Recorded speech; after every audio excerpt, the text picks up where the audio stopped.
Alright, welcome back for lesson 2-4.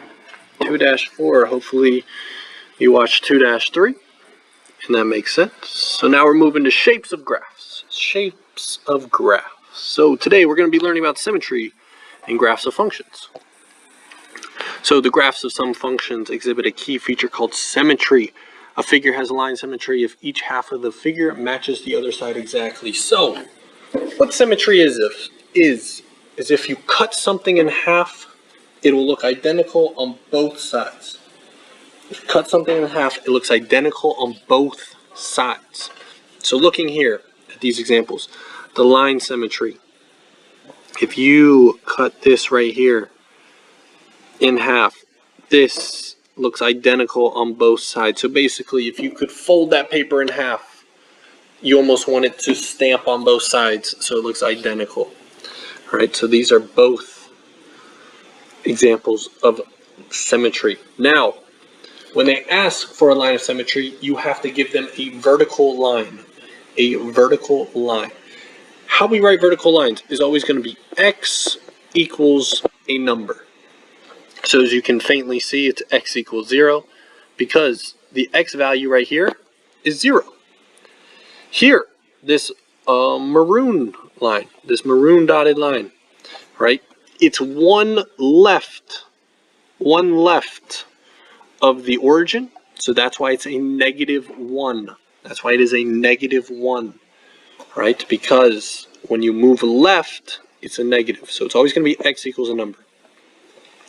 So determine whether each function has a line symmetry and then explain. So for a straight line like this, unless the line is horizontal or vertical, straight line like this, it will typically not be symmetrical because there's no way to cut this in half and for it to be identical on both sides. It's not possible. So there is no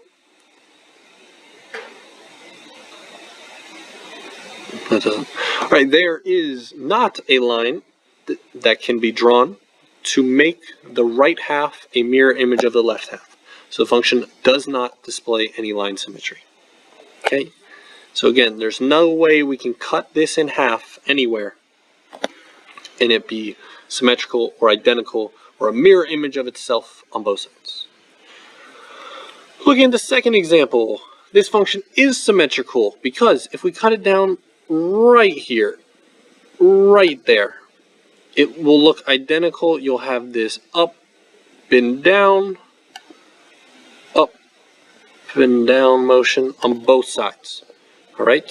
In that vertical line, if you look here, is at 1.5. So that's why you get x equals 1.5. So x equals 1.5.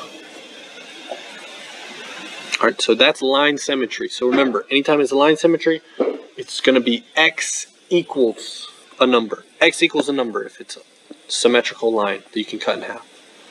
All right, looking at example 2, a real-world problem. A fountain spraying a stream of water into the air. The solid portion of the graph represents the path of the water, where the x is the distance in feet from the fountain, and y is the distance in feet of the stream.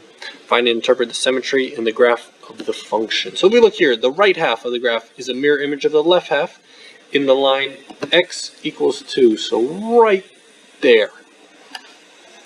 Now, if you notice, you see these dotted lines right here? Dotted lines here and dotted lines here. The reason why those are there is because in the real world, we typically only have the positive, this first quadrant right here, the positive in the 2 dimensions. But that doesn't mean that this doesn't go on forever and ever and ever and ever and ever. In theory, it technically goes on forever and ever and ever. All right? Just in the real world, sometimes there's just boundaries and stuff that will stop stuff from going forever and ever. All right?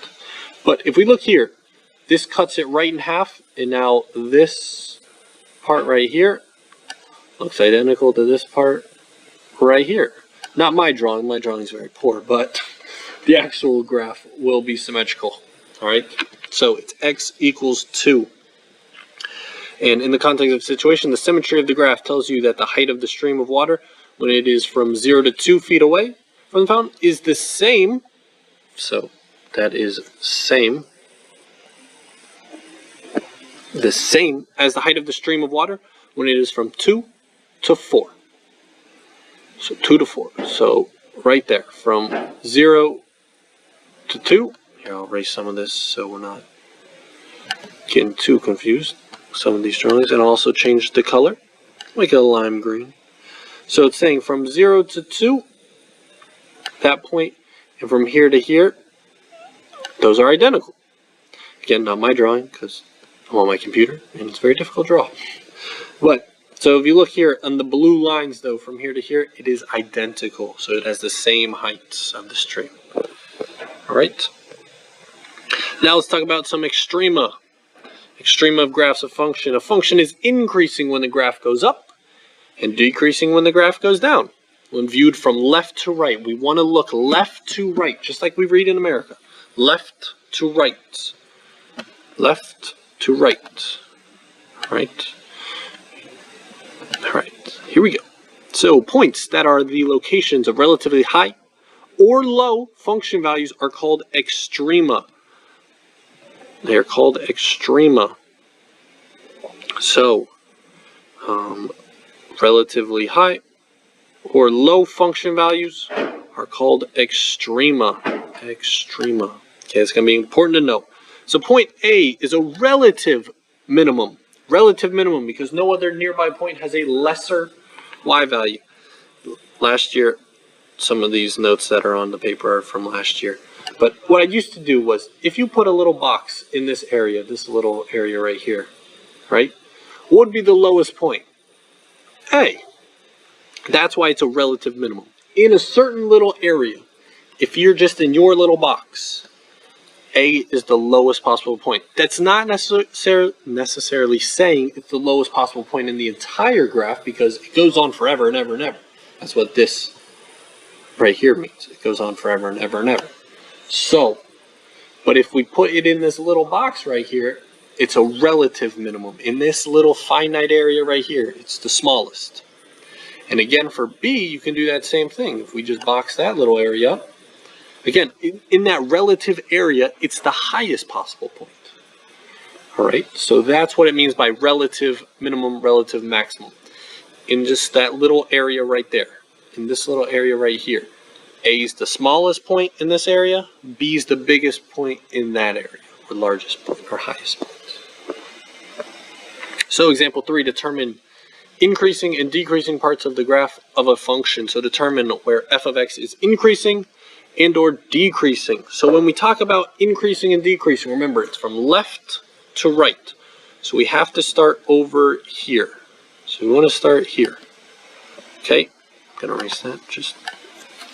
All right, so when the graph goes up when viewed from left to right, so the function is increasing for. Okay, so we need to figure out when it's increasing. That's what the first part's asking us. And the second part's asking us when it's decreasing. Decreasing. All right, so what we're going to do here is, what's the farthest possible point left? What is this arrow? What's this arrow tell us the farthest possible point left is? I hope you said it. It's negative infinity. What's the farthest point right? Positive infinity. Okay? So when they're talking about increasing or decreasing, we're going to go from negative infinity right to that minimum or maximum or relative min or relative maximum point, which in this case would be 0. So the function is increasing when x is less than 0. So when x is less than 0, this graph will be increasing. This graph will be increasing. I'm sorry, my apologies. Decreasing. My apologies. Yes, I mean. So when x decreasing, sorry, so we're going to start with decreasing. So when x is less than 0, when x is less than 0, so we're just going to rewrite that down here. So sorry, I didn't mean to confuse you all, but so these arrows are telling us that we're coming from a very high point. So if we look left to right, this graph is going to be coming down. It's like going down a roller coaster. You're decreasing your height, and once you get to that lowest point, it kind of just sits there for half a second. Just sits there for half a second, and then it starts to increase forever and ever and ever and ever and ever. That's what that arrow means, to infinity. So x will increase when x is greater than 0. X is greater than 0. So again, remember when the inequality eats something, that means that thing is bigger. All right? So hopefully that wasn't too confusing. Try the check. Pause it if you need to. Try it out yourself. All right. So it's just asking. So for when x is larger than 1. So at this point, that's x is 1. That point right there. Okay, so when x is greater than 1, which direction would x be greater than 1? To the left or to the right? If you're not quite sure, pick a number. Pick a number, and that will help you determine. All right, hopefully you pause the video and welcome back. So it's asking for all the values over here when x is greater than 1. So that's all the points to the right. All the points to the right. So this graph is decreasing. Decreasing. It went down. It's like at a roller coaster. You're at the highest point of a roller coaster. You can only go down from there. You can only go down from there. If looking left to right. Left to right. All right. Example 4. Determine extrema of the graph of a function. Determine the extrema of f of x. Then identify each point as a relative max or relative min. So extrema, points. So extrema would be the highest possible points and the lowest possible points. All right. So points B,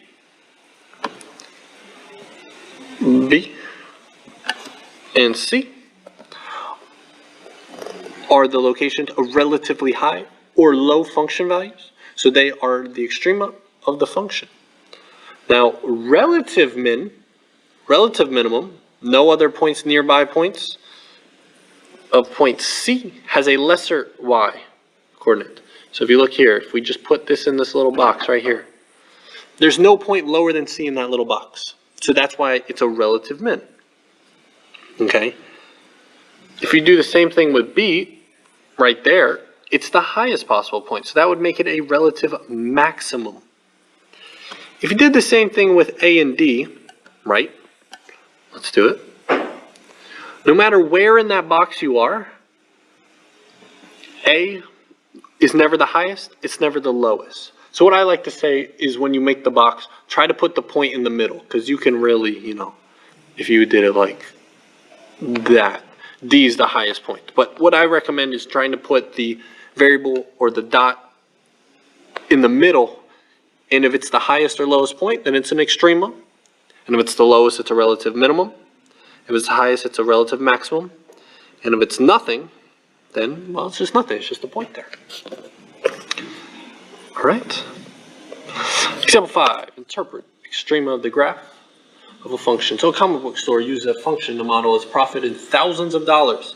Given the price in dollars that it charges for individual issues, determine whether point D is a relative minimum, relative maximum, or neither. That interprets its meaning in the context of the situation. So point D is a relative maximum. Relative maximum. Okay? So relative maximum. Relative maximum. Sorry again for the handwriting. Relative maximum. Okay, so point D represents the greatest profit that the comic book store can earn given the price it charges per issue. So that's the highest possible point. It's the highest profit point. So it is the greatest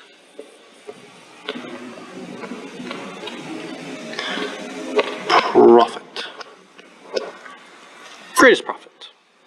All right? All right. Hopefully it's okay. Aerobics. Aerobics, or stunt flying, is the practice of intentional maneuvers of an aircraft that are not necessary for a normal flight. Lincoln Beechey, an inventor of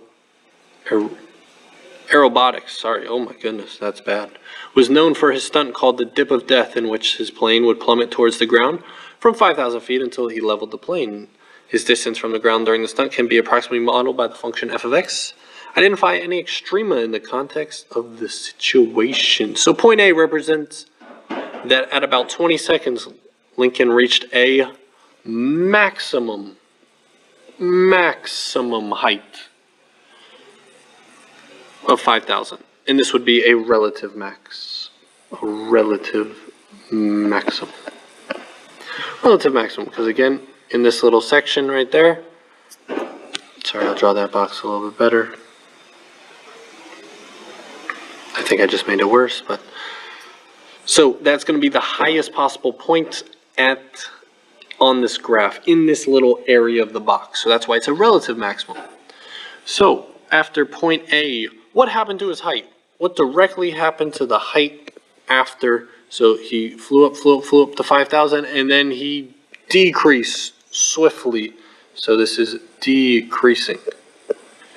Decreasing. That's what's occurring in there. All right, so after point A, his height is decreasing until he levels out the plane. All right, just like a roller coaster. He went up, he went up, he went up, and then he went down very quickly. So it's decreasing. End behavior. End behavior describes the values of a function at the positive and negative extremas in its domain. All right, for end behavior, what you need to look at is the arrows.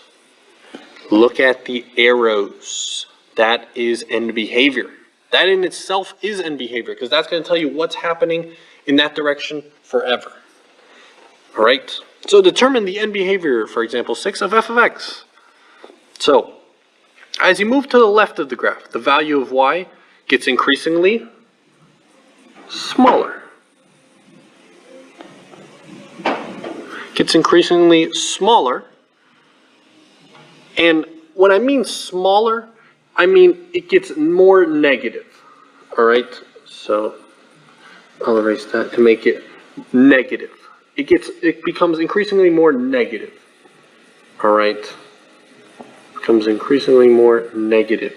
Thus, as x decreases, as you move left on the graph, y will also decrease.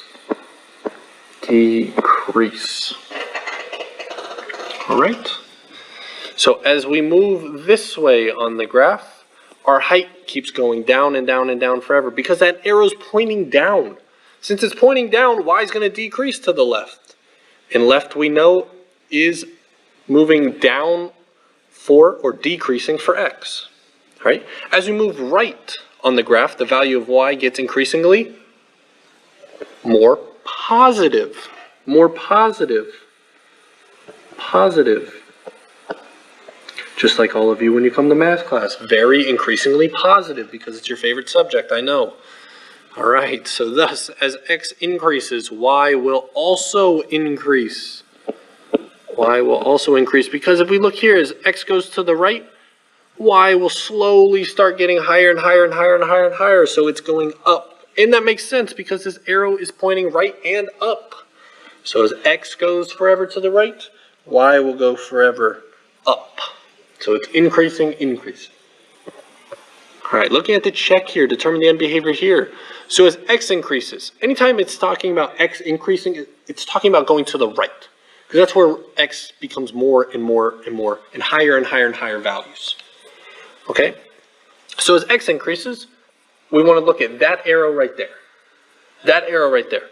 And that's pointing up, so increases. Increases. Now as x decreases or moves left, because that's when it becomes less and less and less and less, we want to look at this arrow. All right?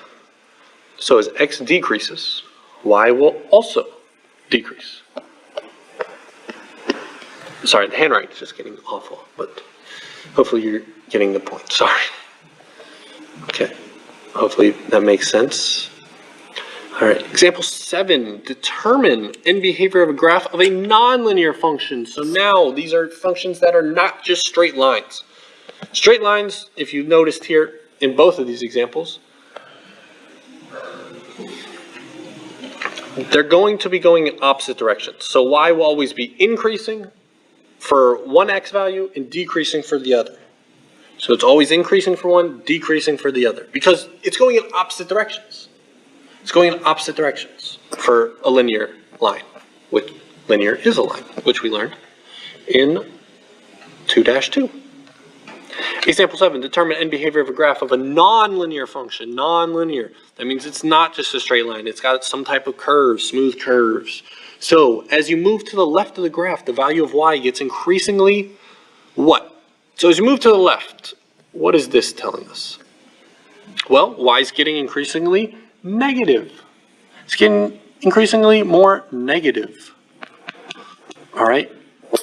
Because it's going down forever. Down. That arrow indicates down. It's pointing down, so it's going down. So thus, as x decreases, or as x moves to the left, its y will also decrease because it is going down. It's going down. So it's going to decrease as well. So as x decreases, or as x moves to the left, y is moving down. All right? As you move to the right of the graph, so we're going this way. So as we move to the right, I'll change the color so it makes it hopefully a little easier to see. Orange. So as we move this way, this graph is going this way. And what is that arrow doing? Is it going up or down? Hopefully you said up, because it is going up. So those are the positive values. Positive values. Positive. So as x increases, or as x moves right, because that's where x increases, y will also increase. As x increases, y will also increase. All right, the check. Determine the end behavior for each function. Now this is where it gets fun. So if you notice on the last few examples, like these two, the arrows are pointing in different directions. These arrows are pointing in different directions for both of these examples and in this example right here. So when they're pointing in different direction, one of them will be y decreases and the other will be y increases. What do we think is going to happen if the arrows are pointing in the same direction? I hope you said it. Y is going to increase for both or decrease depending on which direction the arrows are pointing. And for this one, since they're both going up, y can only increase forever. It can't go down because the arrows are pointing up. So it's going up forever and ever and ever and ever and ever in both directions. So therefore, it's increase, increase. It's going to be the exact same for the next one. Increase, increase. Sorry, the handwriting is just awful. But hopefully you get it. Increase, increase, because the arrows are going up and up and up and up and up forever. What if it was this way? Yes! Hopefully you got it. It'd be decrease for both. Decrease for both. Because the arrows are both pointing down. So if both the arrows are pointing down, then it's going to be y decrease, y decrease. If they're both pointing up, increase, increase. If they're opposites, one's going to be decrease, one's going to be increase. All right? So make sure you got that. Again, look at Schoology. Please look at Schoology for the homework classwork that you will hopefully be doing in class. All right? When I get back, you're going to turn all these in. So please make sure you're doing it. Okay? If you have any questions, again, please feel free to email me or message me on Schoology. I'll get back to you as soon as possible. All right. Have a great day. Bye.